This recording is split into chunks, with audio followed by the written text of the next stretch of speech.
Hello, IMC students, Swedish students, and any other quarter student who just has forgotten stuff from quarter one, which happens, it's not on you. Real quick, we're going to review the basic stroke categories and various strokes from those categories. So for example, you would have a handout like this back in quarter one.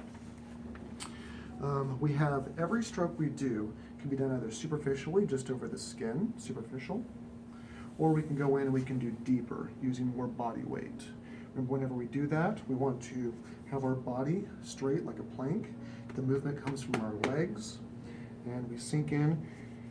Your tool, whatever it is, in this case it's right here, not on the elbow, but just a couple inches ahead, is going to be as perpendicular as possible, straight up and down. That way I transfer the weight in. If I let the arm get out in front of me, I have to use a lot more of my muscles to keep the arm in position. I also speed up a lot. If I bring my weight back over, I go slower and I go deeper. Sometimes someone will catch me if they see me do a massage, bringing both my legs back. That's not a good idea, because if you were to slip, you're going to fall on your client. Keep this split leg position so that you're transferring your weight from back leg to your arm, but this other leg's out here in front so that you don't slip. If you do slip, you can catch yourself on your leg, not fall on your client. So some various types of strokes, or we'll rather go through tools. I started right off using palms. Palms are great for a lot of strokes, including effleurage. You can even use the bony part of your palm here for doing petrissage. This is key, as I'm using the bone to press. I'm not squeezing with my fingertips. That will make your forearms really tired and sore really quick.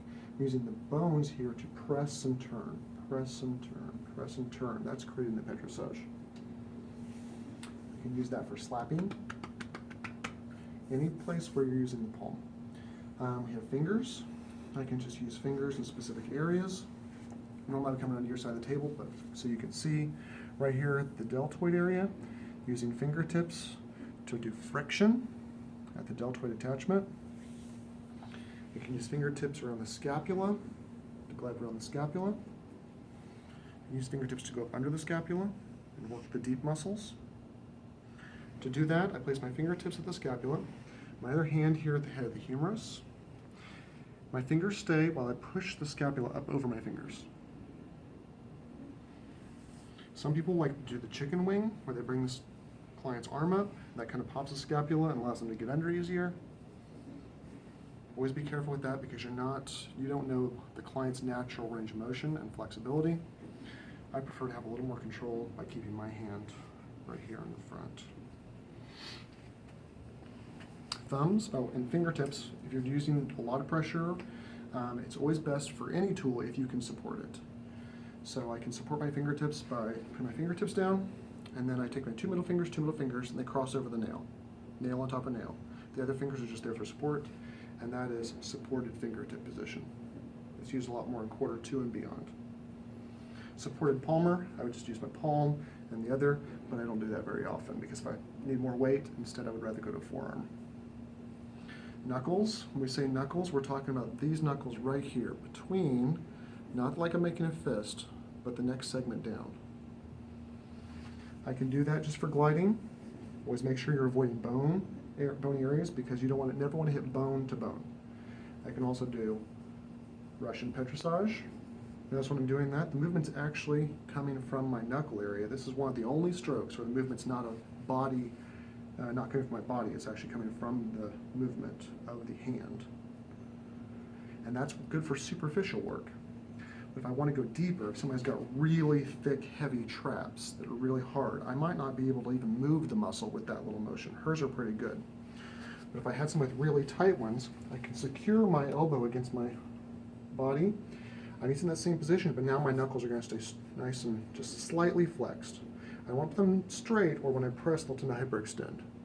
I want always my joints to be slightly flexed for strength.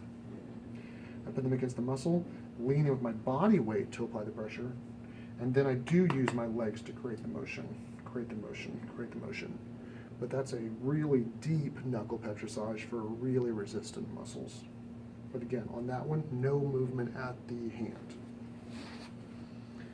Next, after that, we have fists. fist is using the fist part, like you're trying to punch something, but it's a soft fist, meaning the fingers are not curled in. If the fingers are curled in, that's called a hard fist, and that's really tough on your joints.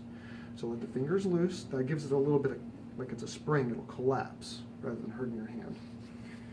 Gliding down, whenever you're doing this glide, my thumb is always the leader. I always do that. There's some areas of the body, for example, here on the scapula. The scapula is right here, it's a triangle. I can place my fist in the middle of it. And in this case, my fingers are going to lead because my body weight's driving these knuckles down the scapula. Like so. Again, it's open fist. I'm using these knuckles. Come over to use my body weight. All this is nice and stable, no movement. The movement comes from my body weight dropping down on top of it. Ulna blade and forearm, which I did show you a little bit real quick, but before I move on to that, I want to show you a couple strokes that actually sometimes work better without lotion before I put a lot of lotion on. I just been working kind of superficially without the lotion. One of those is skin rolling. Skin rolling is a type of petrissage or kneading because it lifts and separates the tissues. There are two ways to do skin rolling, and one of them is for with lotion, and one's for without. The way I do that is kind of pinch the skin. I'm not really pinching like I'm trying to hurt her, but just enough to lift the skin up. And as my thumb is kind of facing up, and I roll it, both my fingers, my finger and my thumb both roll, so the roll moved forward a little bit. Then my next fingers are facing each other, and they roll. So this one's up and this one's down. Fingers are facing each other, they roll, up, down. Fingers facing each other, roll, up, down. Practice it slow. The biggest mistake people make here is they try to go fast. They try to run before they can walk or even crawl. Do it slowly, really concentrate, and once you get better at it, then what you get is what looks like a constant roll, but that's just because my fingers are straight roll, straight roll, straight roll, but it's in a very fast motion. That you can do multiple lines in multiple directions. It doesn't matter what direction the blood is or the muscles are for that stroke because it's superficial. It's just about breaking up adhesions between the skin and the deeper layers. Another one that sometimes works better without lotion is the barbaric pull. This is another one that's about separating, and I'm actually going to pinch the skin between the pads of my fingers and the base of my palm. Right here. Pinching. Lifting up like the skin on the back of a puppy neck when you see the mommy dog carry the puppies around. Here, I'll lift up and shake back and forth. See from the side? Right here between my fingers and my palms, you see the skin lift up inside there. Shake back and forth. You can do that all over the back. And some of these strokes can look really terrifying, but to the client, it actually doesn't hurt. A lot of times it feels really, really nice. Just to loosen up that tight tissue that's been bound down. When applying lotion, of course I always apply it to my own hands, front, back of the knuckles, and down the forearms. And then I get more for my client. When I'm introducing my hands, I use the back, kind of dry, warmer section to introduce, and then apply the lotion. That way I'm not just slapping cold lotion on her back. Just effleurage, and right here I'm pressing with the bony palm to press the lotion and the tissue down, and then gliding back again. All this is body-led. My body pushes forward, my body pulls back. My arm and hand are pretty much straight the entire time. It's all coming from the core, which allows you to do this with a lot more pressure and a lot longer without getting tired. So forearm stroke. For the forearm stroke, again, I'm not using the point. I'm using this part right here, flat part just above the point, or just distal. I'm going to come in here in this little angle of the neck. So I always face my stroke. I'm going to face this way, so my arm comes right up through the side of the neck. Turn. Here's this big bony scapula. And I'm going to go between the scapula and the spine, right through here, without hitting bone. So I turn, I go through those, and now since the scapula is falling away, I can rotate my arm and cover the whole section of the back on the way down.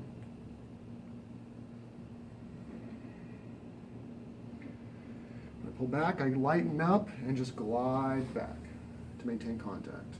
Go in, apply more pressure, because I've got my perpendicularity, I've got more pressure. Remember, the more over it I stay, the better the pressure is, or the deeper it is. Depends on the person whether it's better or not.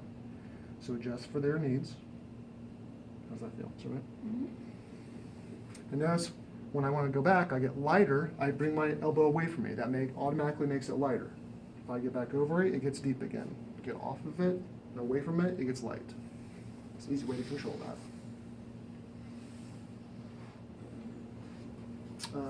The elbow, the actual point of the elbow, we don't do a lot in Swedish yet. There are some spots, and we'll do a lot in quarter two. But for example, right here between the hip bone and the ribs, there's a little gap with a muscle right next to the vertebral column.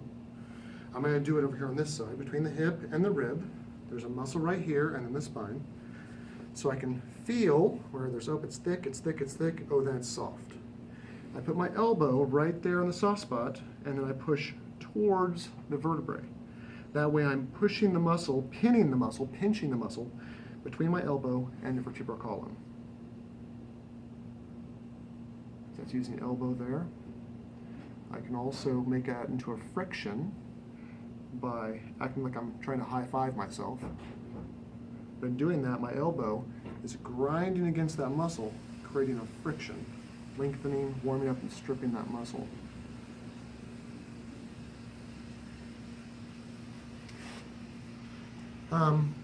We will use knees and even feet in subsequent quarters, but not right now. See Asian videos in quarter 4 for that. I'm going to go through real quick. That was the basic tools.